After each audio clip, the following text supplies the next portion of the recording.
कधी विचार केलाय की मुलांच्या आयुष्यातला सगळ्यात महत्वाचा काळ कोणता असतो? तो काळ जो त्यांचं संपूर्ण भविष्य ठरवतो.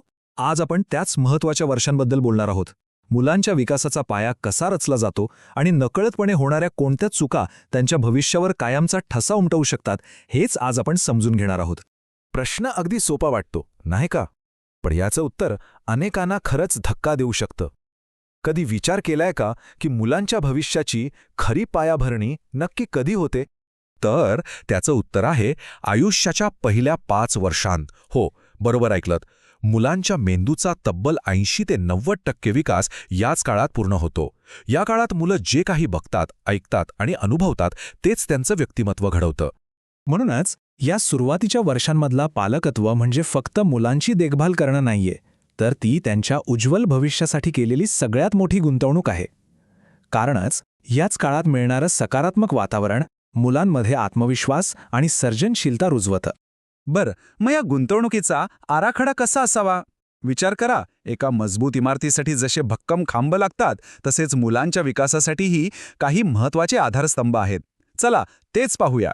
आपला पहिला आणि सगळ्यात मूलभूत आधारस्तंभ आहे योग्य आहार.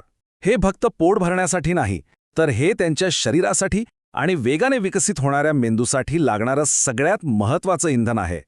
या वयात मुलांच्या आहारात प्रथिने, जीवनसत्वे आणि खनिजे यांचा योग्य समतोल असणं खूप महत्त्वाचं आहे. घरगुती जेवण त्यांच्या वाढीसाठी सर्वोत्तम मानलं जातं.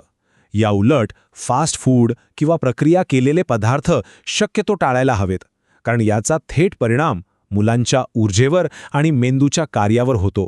आता आपण वळूया दुसऱ्या स्तंभाकडे, जो खरं तर आजच्या काळातला सगळ्यात मोठा धोका बनलाय, आणि तो म्हणजे स्क्रीन टाईम.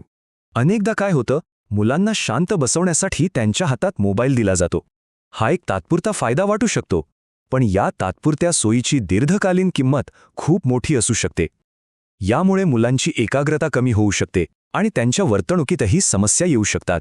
म्हणूनच तज्ज्ञ अगदी स्पष्टपणे सांगतात की 0 ते 5 वयोगटातील मुलांसाठी सर्वोत्तम धोरण आहे 0 स्क्रीन टाईम. कारण या वयात लागलेली ही सवय त्यांच्या विकासासाठी खूपच हानिकारक ठरू शकते. शारीरिक विकासाइतकंच महत्त्वाचं आहे मुलांचं मानसिक आरोग्य, आणि याचा पाया तिसऱ्या स्तंभात आहे. तो म्हणजे भावनिक सुरक्षितता. भावनिक सुरक्षितता म्हणजे नेमकं काय? तर पालकांसोबत दर्जेदार वेळ घालवल्याने मुलांना जी एक सुरक्षिततेची आणि आपलेपणाची भावना मिळते ना, तीच ही भावनिक सुरक्षितता.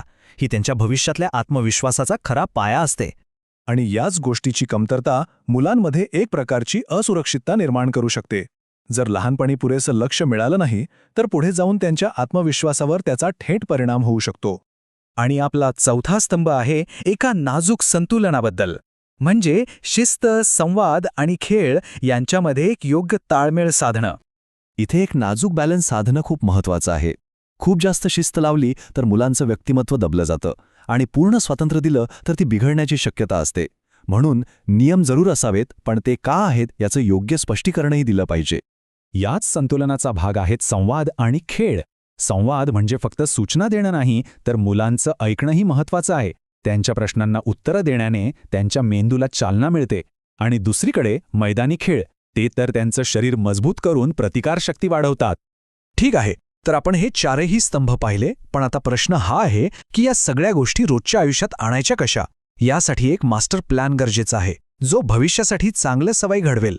आणि या मास्टर प्लॅनची गुरुकिल्ली फक्त एका शब्दात आहे: सातत्य. 1-2 दिवस काहीतरी करून बदल घडत नाही. मुलांमध्ये चांगल्या सवयी केवळ नियमित आणि सातत्यपूर्ण दिनचर्येतूनच रुजतात. तर एक आदर्श दिनचर्या कशी असू शकते? ती खूप सोपी आहे. पहिलं, पुरेशी झोप, जी वाढीसाठी खूप आवश्यक आहे. दुसरं, आरोग्यदायी आहार, जो दिवसभर ऊर्जा देतो. तिसरं, खेळण्याची वेळ, ज्यामुळे शारीरिक विकास होतो. आणि चौथं, शिकण्याची वेळ, ज्यात संवाद आणि छोट्या छोट्या उपक्रमांमधून त्यांच्या मेंदूला चालना देता येते. शेवटी या एका गोष्टीवर नक्की विचार करा: आज लावलेली प्रत्येक लहान सवय मुलांच्या उद्याच्या आयुष्याचा पाया रचत असते. ही पहिली 5 वर्ष पुन्हा कधीच परत येणार नाहीत. त्यामुळे या काळात केलेली गुंतवणूक ही त्यांच्यासाठी आयुष्यभराची सर्वात मौल्यवान शिदोरी ठरेल.